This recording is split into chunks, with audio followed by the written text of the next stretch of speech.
Music is a very important element in Hazel Moon, and it certainly is an important part of our lives back in the 80s as well as today.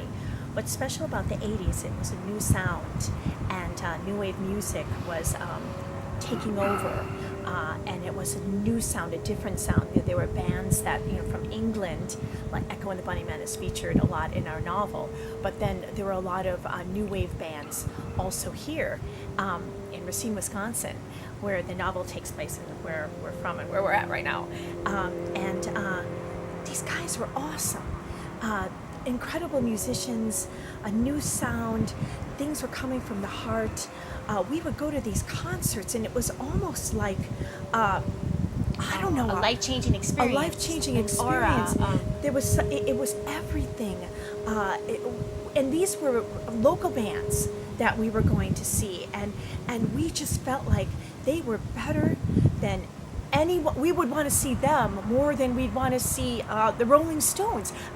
I'm not kidding you, because at that time there wasn't, MTV was just starting, but there wasn't all these computers, everyone dictating how we should feel about something, how we should look. We found things out on our own, or it was a little in the underground. People used to follow my late husband around in the music stores because there wasn't anyone to tell them, oh, what are the cool albums to buy, and they'd watch because they knew he was cool, he had good taste, and they'd buy whatever he bought. Sarah and I did that. Yeah, Sarah and I did that. Even a record store owner that I talked to recently remembered Kent, and Yes. he remembered that people would follow him around, and he really didn't know the fellow.